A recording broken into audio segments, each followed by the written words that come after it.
Sri Krishna, Sri Krishna, Sri Krishna, Sri Krishna. Gurur Brahma, Gurur Vishnu, Gurur Devo Maheshwaraha, Guru Sakshat Param Brahma, Tasmai Shri Gurave Namaha, Tasmai Shri Gurave Namaha. The identification between the mind and the body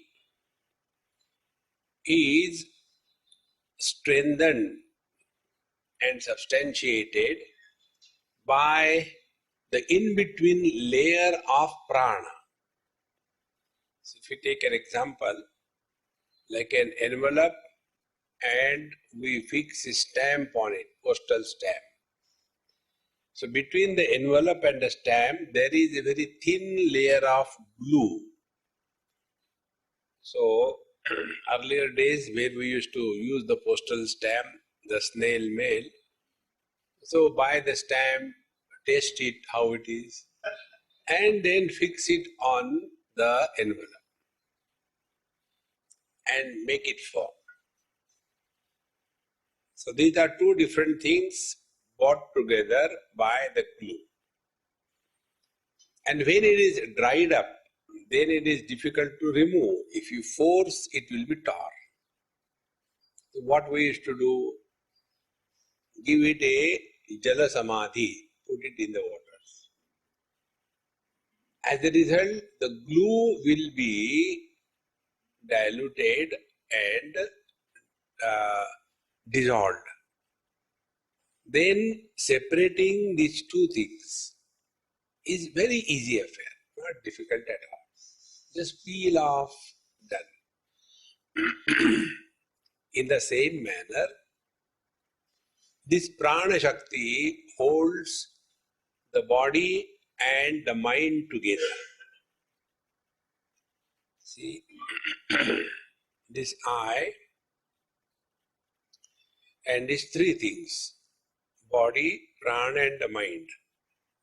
The mind and the body, they are held together by this third factor called as pranamaya kosha.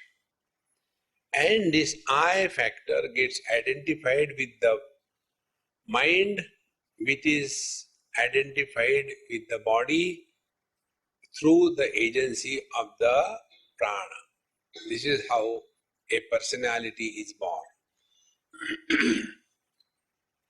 And to what we give importance in this identification, when we give importance to the body, then we become man, woman, young, old, etc. When we give importance to the prana, then we become hungry and thirsty. When we give importance to the modifications of the mind, then we become happy, miserable, confused, etc. This is how the bodies are born when this I, Vijnanamaya, gets identified with these three factors. Now, the next step. These body and the mind, they need to be separated, and if they are separated, then the I will not be that strong as it is now, because these three together and this I gets identified, so is carrying the burden of three factors, the body, the prana and the mind. If they are separated, then the story will be different. The body and the mind are separated under three conditions. First condition is ignorance, when we are in deep sleep. In deep sleep, the body and the mind are separated. Second is under compulsion. When the death takes place, the mind drops the body for good. And the third is through yogic exercises or the pranayam, etc. Now we neither have to go to sleep nor die, but the third option is sought. Therefore, how do we do this? For that we have to understand little bit of physiology, little bit of what happens with the prana. See, when we breathe, normally we breathe say 15 times per minute. But we do not breathe deep, etc.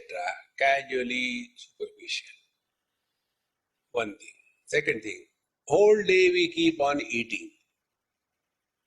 And when we keep on eating, next thing is the food is divided in two parts. One part is digested, assimilated, used for building the tissue, giving energy to the mind, to the body, etc. And other part of the food is thrown out of the body because it is unwanted. It is garbage. This food part which is thrown out of the body, being matter, has three forms: solids, liquids and gaseous. Solids go through the fecal material, the liquids go through the urination. So all unwanted toxins are thrown major through these two channels. The third part is the gaseous toxins. These gaseous toxins keep on accumulating in our system, and that makes our blood saturated with these gaseous toxins.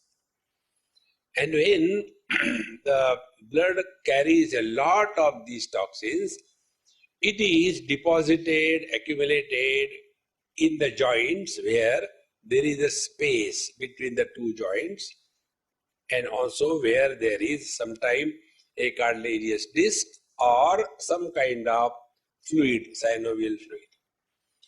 Now this excess gaseous toxins, being toxic, they start affecting the heads of the bones, the cartilages and the synovial fluid. And therefore, in the old age, if we are not taken care of this, then the joint pains start happening. So, these toxins not only are influencing the bones, but also they are responsible for acting as a stimulus for mind to become agitated. We all only say, I don't know why thoughts come in our mind. It is because of these toxins which are accumulated in the system. Therefore, pranayam is advised in Yoga Shastra for purification. This is not said by Patanjali, doesn't talk about it. But this is referred to in Yagyavalkya Smriti and Vasishta Samhita, where they mention something called as Nadi Shodhanam. Nadi Shodhanam means we are trying to purify the blood of these gaseous toxins. And for that, deep breathing is advised. So when we practice the deep breathing, what happens? That the exchange of the oxygen and gases in the blood takes place very deep way, and in this manner all the toxins are slowly thrown out. Like, if we have constipation, how uncomfortable we feel. So this is the toxic constipation in the blood which makes us agitated, confused, no mood, laziness. This is only because of these toxins in the blood. Therefore, as we have to go to toilet twice a day minimum, urination 2-3 times a day, in the same manner, we have to remove these toxins from our system daily, at least twice. That is the purpose of pranayama. And when this Pranayama is practiced slowly. The glue between the stamp and the envelope is getting dissolved. The firmness between the body and the mind, that firmness is becoming loose. And as a result, then it is easier to detach the mind from the body.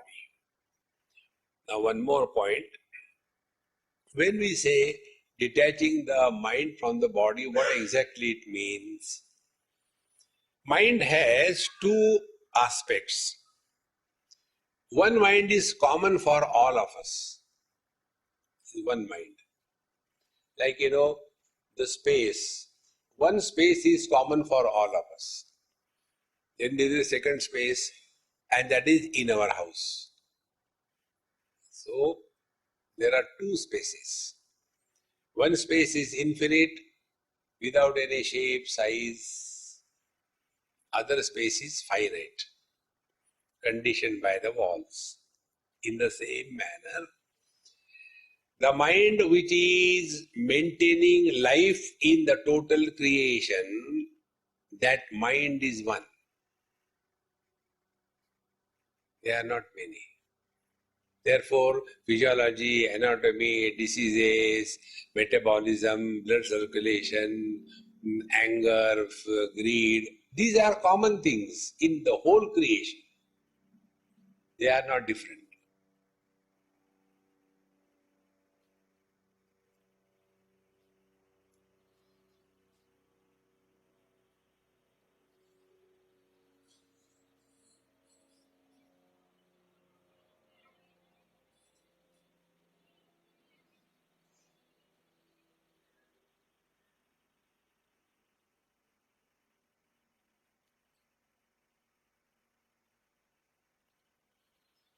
The second aspect of the mind is, like our house space, the mind takes the shape and the form of a particular body. Now see what is happening. If I have this object in my hand, I am holding this object. This happens on the airport. You have a phone in your hand and you have to write something. You don't leave it anywhere because you will forget. You hold on to that object in the hand and then put the pen in between the fingers and try to write. So our hold on this object will influence our handwriting, is it not? Exactly the same way, when the mind has taken the shape of a particular body, the mind will always think in relation, influenced by this particular body.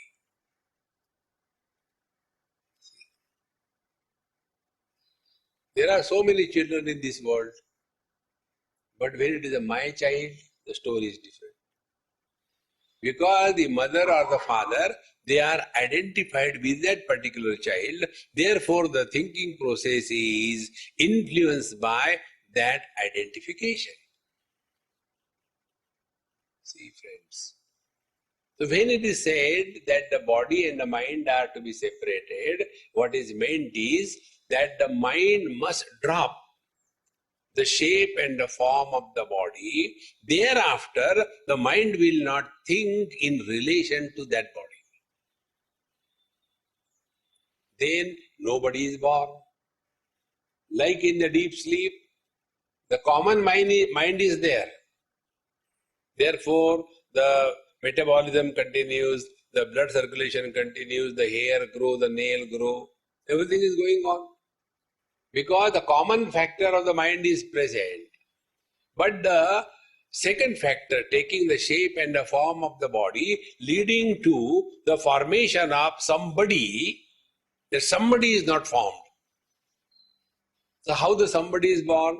The somebody is born when mind takes the shape of a particular body.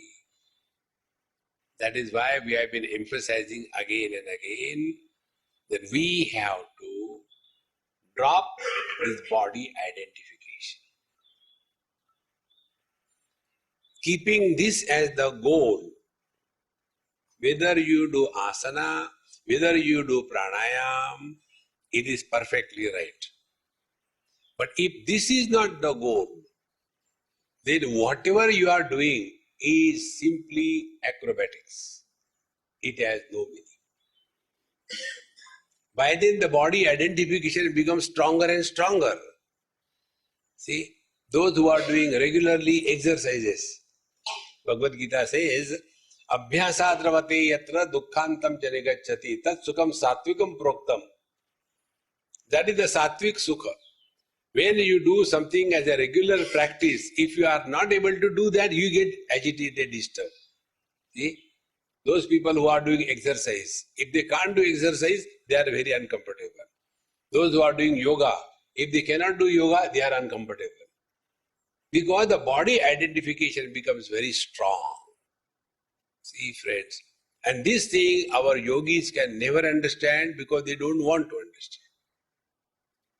The problem is only body identification. So, when we do this pranayam, after some time, the hold of the mind on the body slowly becomes loosened. So yesterday when we practiced relaxing the body, in fact, it was not the body that was relaxed. It was the mind that was relaxed. Because it is something like, in a carry bag, you put a pumpkin and lift it. Who is having tension? Pumpkin or the bag? It is the bag which has a tension. In the same manner, in the bag of the mind is the pumpkin of the body. See? So when that bag along with the pumpkin is kept on the floor, pumpkin is the same. It is the tension on the bag that is reduced. Now next thing. Whatever insignificant a thing may be, if you hold it for a longer period of time, you get tired. See? Suppose you hold anything, very small thing like this cover. So our hand has taken a particular shape. After some time, it will get tired. So we want to give up. Exactly the same way, the mind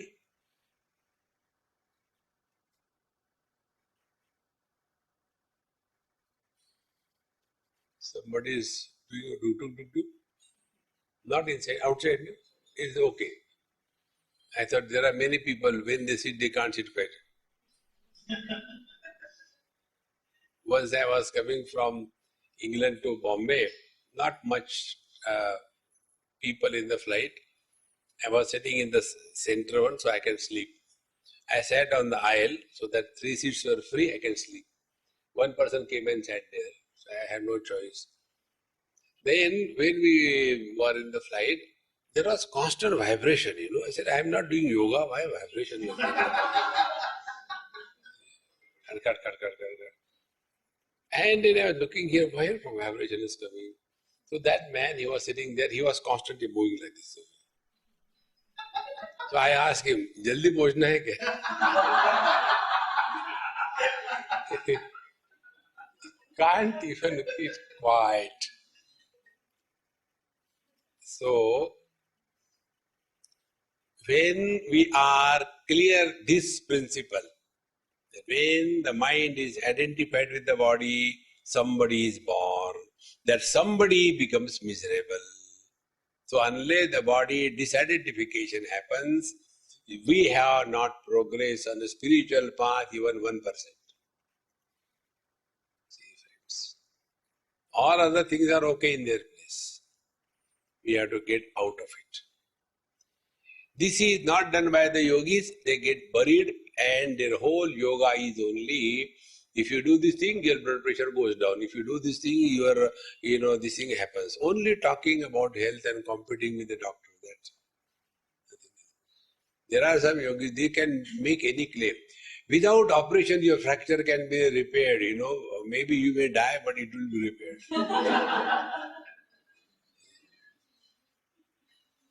There's a friend of mine, he's an Ayurveda doctor. and he had some problem. So he was taking some Kada brand. So I scolded him. I said, look here, you stop your this rubbish. Go to the doctor and show what is the problem. He had a problem of his wall. No, wall cannot be repaired by the Ayurveda. So then he got operated everything and now he is normal. I said, don't get obsessed by these funny things. Be an advocate of your health, not of any pathy. Some people are obsessed with allopathy, some are obsessed with naturopathy, some are obsessed with homeopathy. And these obsessed people make me pathetic. Everybody says, Swami, don't take that, you take this one. Don't get lost in that. Come out of this body identification. One group. The second group, those people who are engaged in Adi Daivik spiritual practice. See? For them, meditation means what? You sit, then Kundalini is awakened and something is happening and chakras are opening. One of my book in Hindi, what is in English is Fundamentals of Life. Hindi Shiva Sutra Sadhana. So, when that book was given some, award, I was invited. So, there was one Kedarnath Baba, elderly Mahatma. He said, Swami, speak something. I said, what I will speak? You tell, you are all great Mahatmas. Traditional, the Jata and then the Kamandanu and the disciples around, like that, And I was Ekameva Dvitiya. So, I said, Maharaj, you speak something, what will I talk? Then he said, I have read your book. He was talking to the audience. I have read Maharaj's book word by word. And he has shown me all the marks and everything. And what is said about Kundalini in the public, in the world, the highest confusion. These people, they try to invoke the Shakti. And for what? For blessing or cursing. Any power you have to exhibit it. You can't stop it. In one house I went for food. There was some time. I said, never mind, I'll read paper. So the old man said, Swamiji, no, I'll get a harmonium here. On the dining table he got a harmonium. I said, look here, I don't play music and all that. I am born Aurangzeb. He said, no, I have started learning music, therefore I will show you some music. Now, he has hardly started saying Asare Gamapa, and he took it, opened it and pumping the air, but no air sound was coming. He asked his wife, Kya ho gaya? She said, what do I know that dabba? Throw it away. In old age, it is great fun to watch. And he was again trying, it was not happening. I said, Maharaj, you have to pull the key. Oh, I forgot. So excited, he pulled, the whole thing came in his hand. Now, he wanted to show that he can sing. See, friends, such a stupid thing like singing, we want to exhibit. When your various powers are invoked, do you think we'll keep our mouth shut? See, friends, this Adi Daivik Upasana invokes many potentialities, many powers. But then we get entangled in that. You see the yogis and tapasvis, they are expert and known for cursing the people. In Sanskrit, it is called a shop. Therefore, they are the mobile shopping centers. If you do this, तुम्हारा सत्यानाश हो जाएगा, हो जाता है. If you do this, you'll be blessed with a child.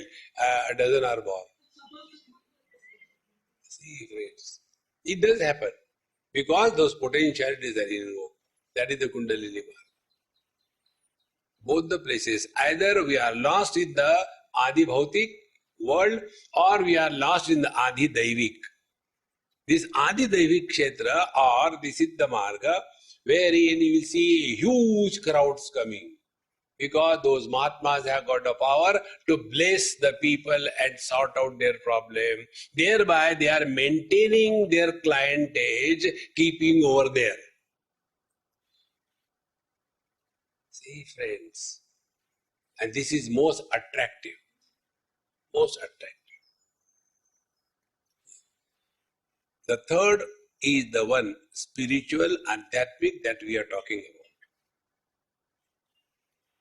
We have to go beyond that. Or else all the time only doing, and therefore you will see these upasakas, they have got very terrible anger. They are not at peace with themselves. Small little things become enough to upset them. Karmakandi, same thing. Yogi, same thing. Tapasvi, same thing. Because they are only at the level of either the Adi Bhautik or Adi Daivik. They don't go beyond it. We have to transcend these. And for that purpose, this pranayam is done so that the body and the mind are separated, and then the mind is merged in the pure consciousness where otherness doesn't exist. When otherness doesn't exist, there is neither blessing nor cursing. See, friends, when my tongue goes and digs between the teeth, will the teeth bless the tongue? Thank you very much for the great help that you have rendered. And if the tongue is bitten by the teeth, will the tongue tells now you have to go to the dentist, you will be eradicated? No. Because there is no sense of otherness. Therefore both the things, blessing and cursing, demands duality as real.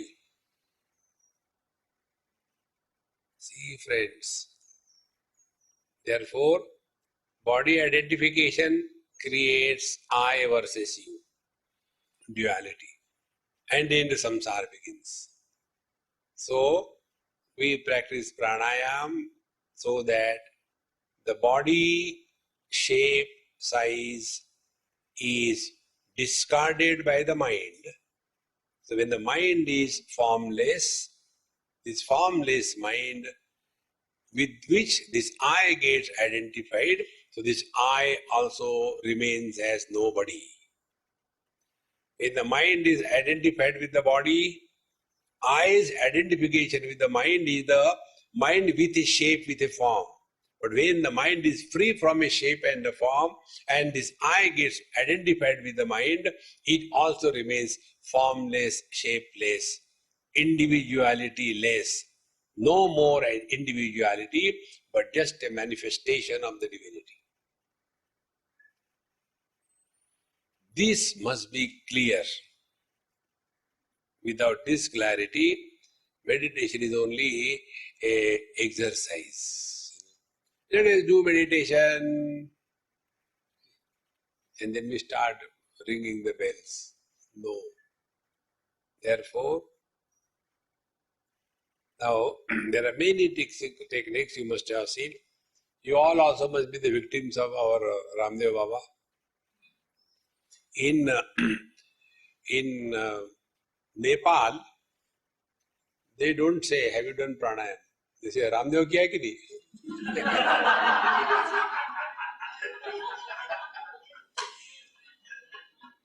Yeah, because he has worked really so great. As much popularity he brought for yoga, no yoga institution has ever brought in India. We must appreciate his approach. A perfect professional. And he is clear about it. He doesn't talk about God. He doesn't talk about realization. Only Danta Kanti.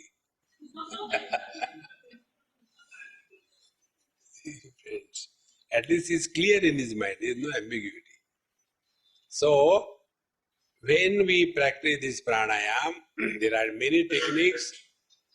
One of the technique is Breathe deeply.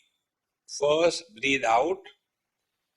First, don't do now. I'll explain and then you do. First, breathe out fully by squeezing your diaphragm inside upward so that the lungs are squeezed like this.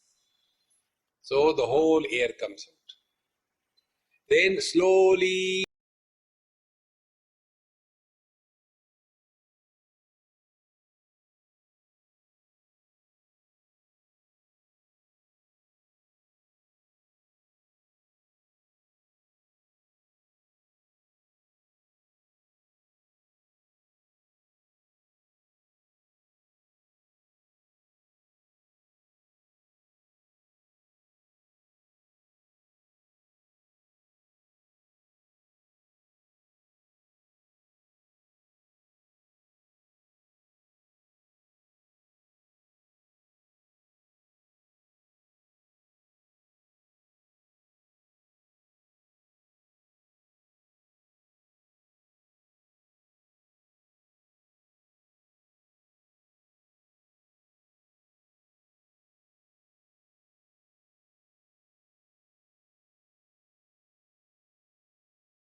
not on others.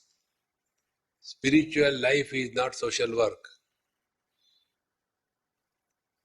but we get lost in the social work, doing good to the society. अपना तो सत्यानाश कर लिया दुनिया का. So first I'll breathe out from the stomach, then breathe in, then breathe in, then breathe out, then breathe out in the reverse way. So be ready and just observe.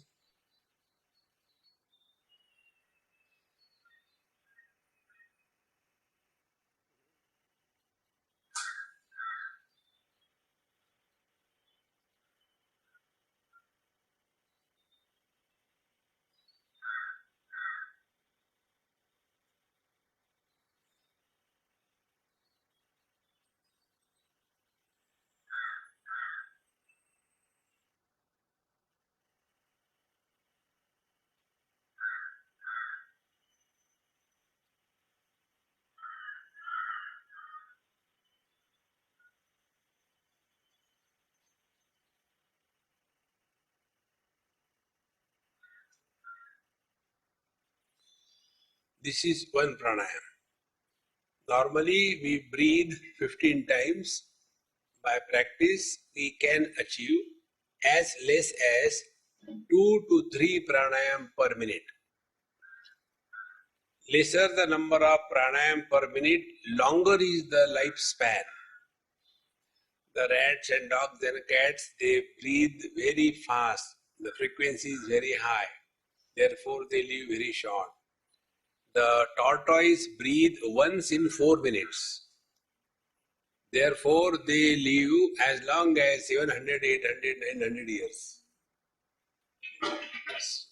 This is how there was a great yogi who comes in connection with Santa Ganeshwar. His name was Changdev Maharaj. He was born 700 years before Christ. And then after 700 years, that means when he was 1400 years, he came across Santa Ganeshwar. So, it is not a big deal. One can do that. But what is the purpose? For what? Even the old clothes, we want to get rid of them. Why keep the old wretched body? That is not the purpose of life. The purpose of life is to get this identification, get out of this body identification. Thereafter, play through the body. No more playing or living as the body. So, this pranayam, when we do with practice, it will come. First of all, it will not be immediately 2 or 3 times. It will slowly, you can develop the stamina. And after that is done, then what next, we'll tell you. So now, as you are sitting, I hope you have not taken your lunch and come over here for the morning meditation. Stomach should be empty. Otherwise, if your stomach is very full and you pump the air in, and then mushkil. So, like yesterday, sit properly. Your weight is on your pin bones. Back is not supported by the back of the chair or the wall. Your hands are in your lap.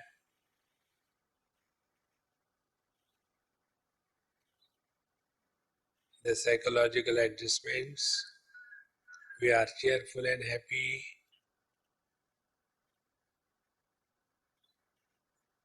Our beloved Lord and Guru Maharaj is in our heart.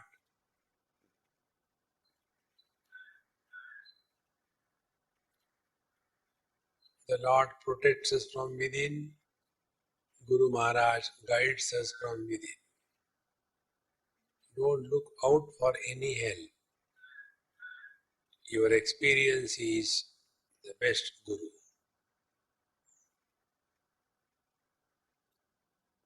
Now at this moment, we are Mr. Nobody. So all that we have done or not done, drop it.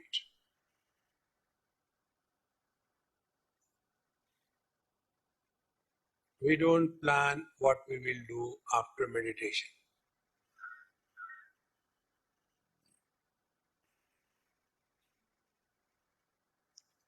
Now we are ready for takeoff.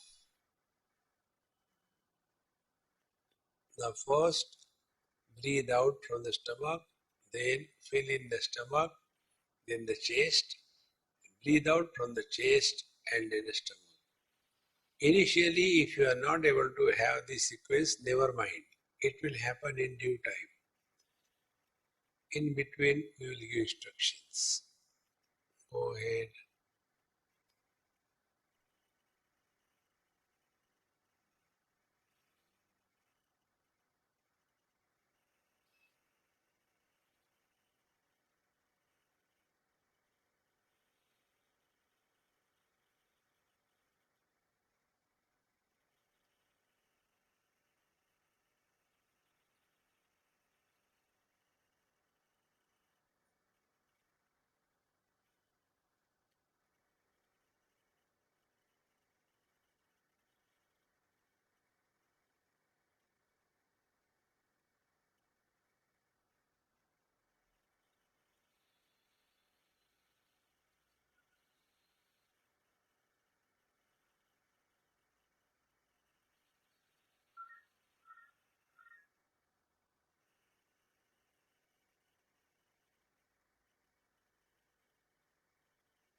Please continue, don't stop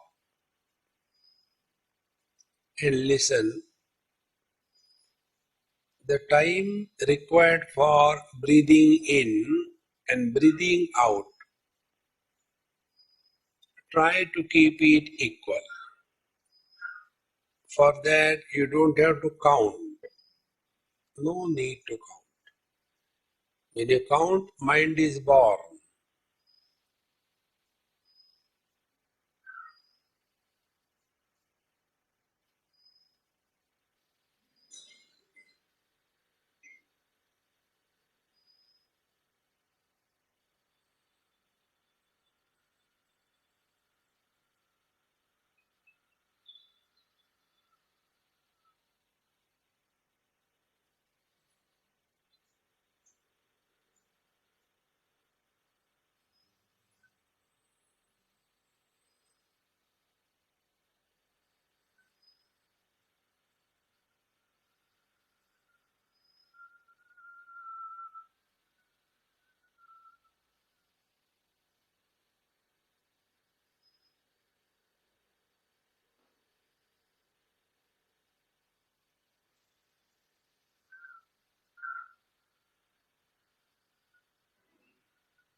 Be aware of every breathing. No breathing we take for granted. Every breathing in and breathing out is happening in our awareness.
Now breathe normally.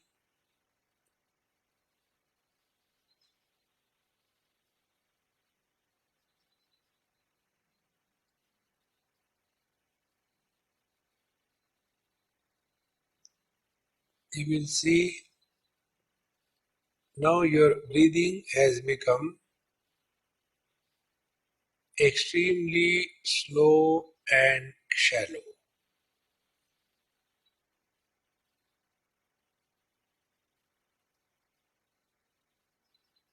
There is a relative quietness.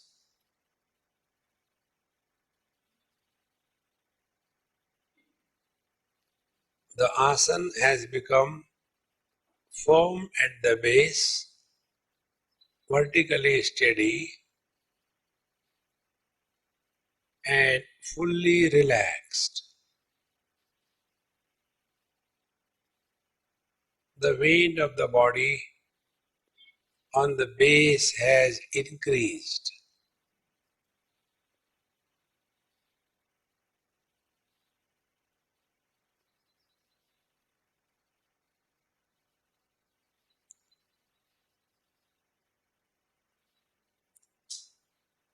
The shape, size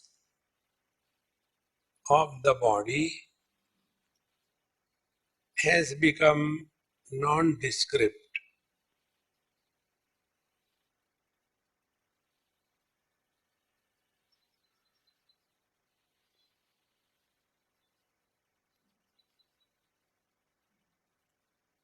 Mind is relatively quiet.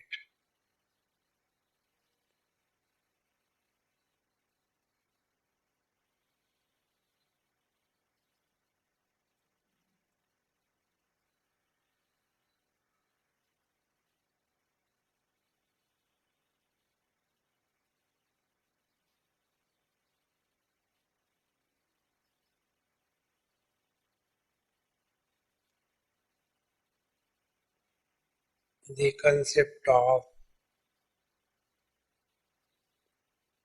inside the body and outside the body has disappeared.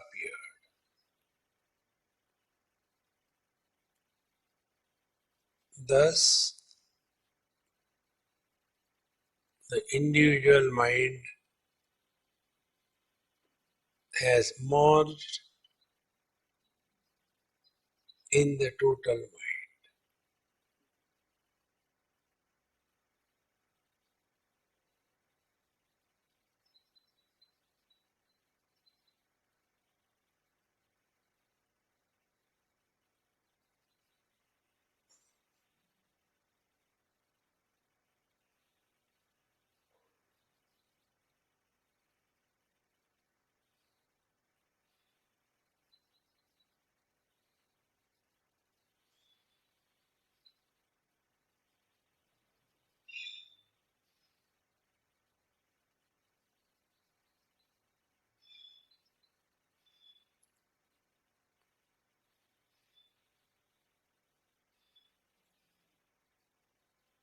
Now our experience is like the space. No boundaries, no beginning, no modification, no end.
Perceptions of sound are there, but there is no reaction to the perception.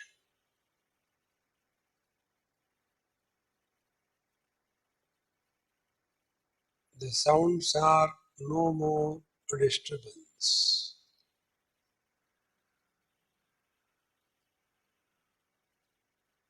The silence is no more appreciated.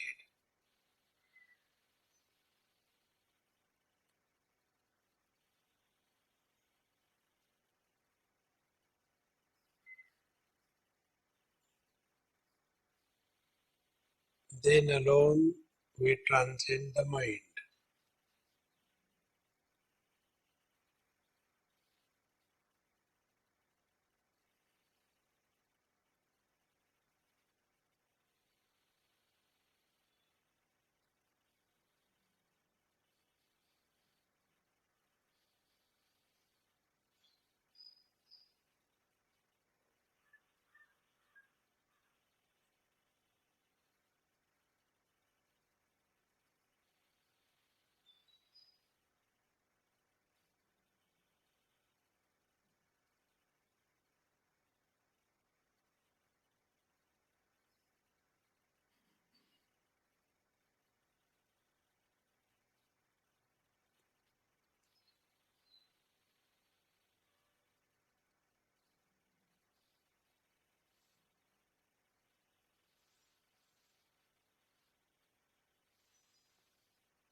This conscious space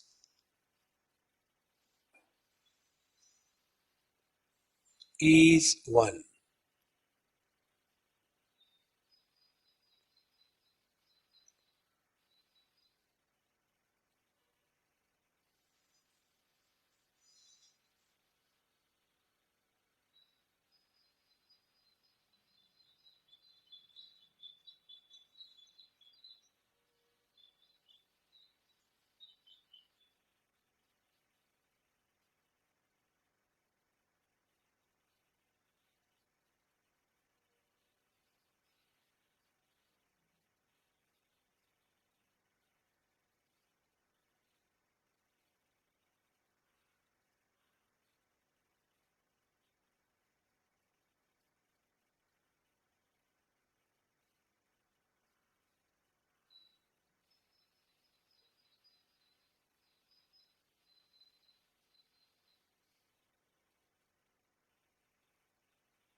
Every thought that comes,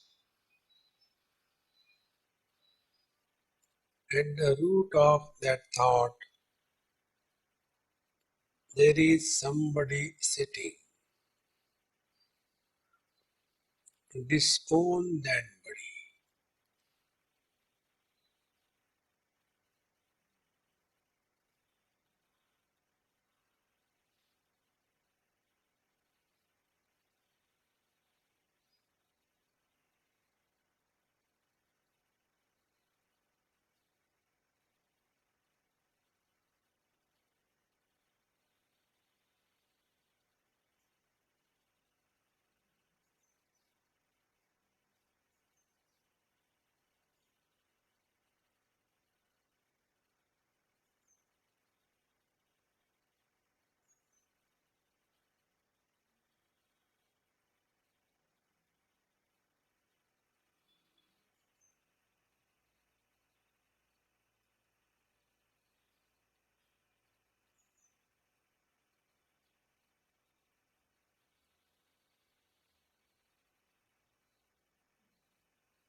any experience, any vision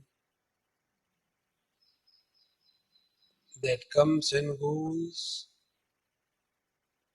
remain indifferent.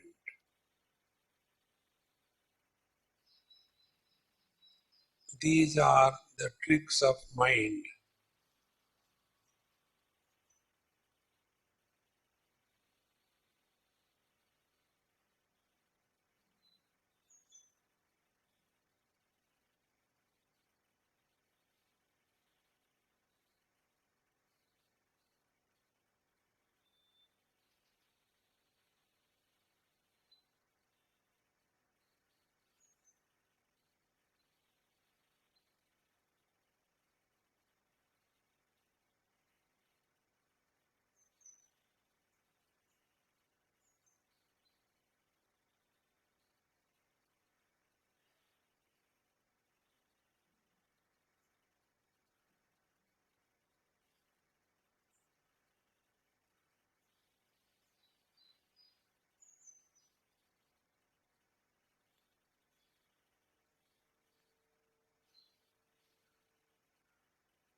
Because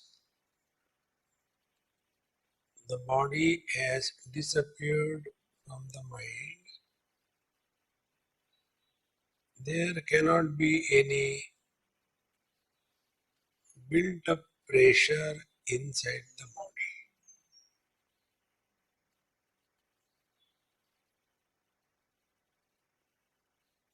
Like space does not have any pressure.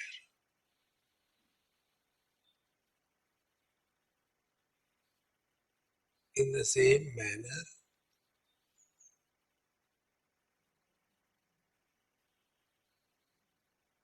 when the individual mind has merged in the total mind,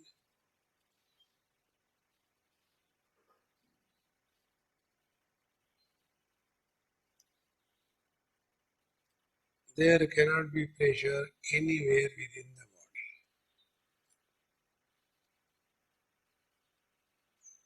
If that is happening, our body identification has not gone.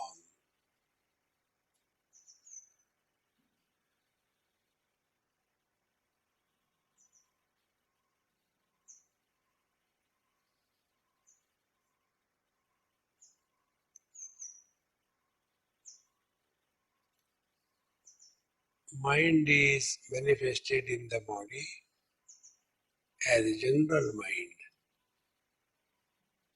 but the mind is not limited to the shape and the size of the body,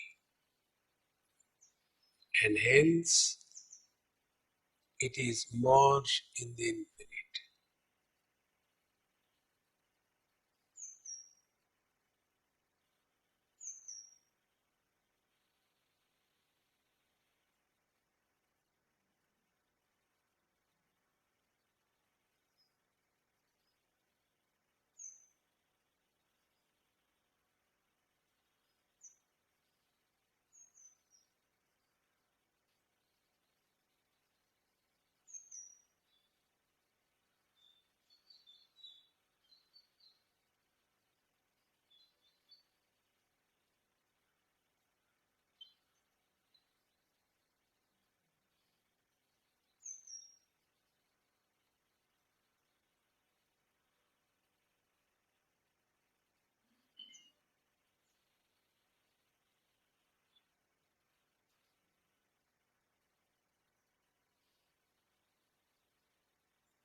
In this experience, we have not gained anything.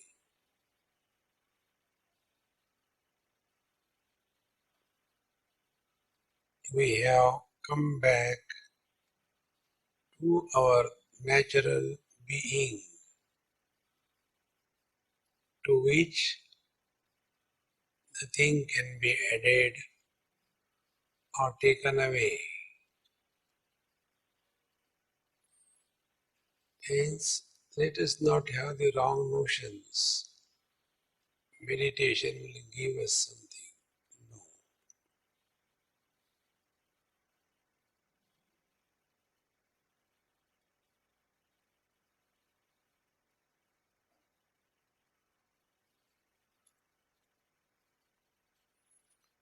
Slowly take deep breathing 3-4 times.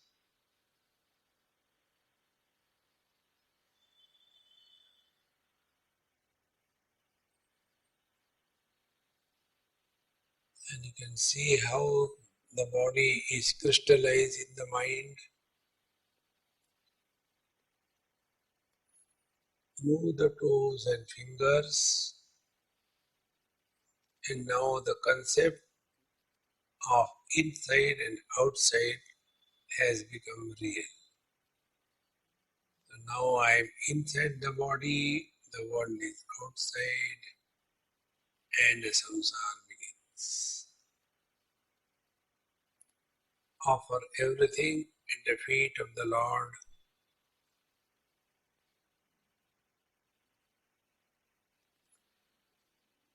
Om Purnamadaha Purnamidam Purnat Purnamudachyate Purnasya Purnamadaya Purnameva Vashishyate.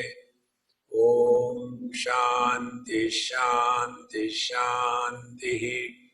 Hari Om Sri Gurubhyo Namaha. Hari Om.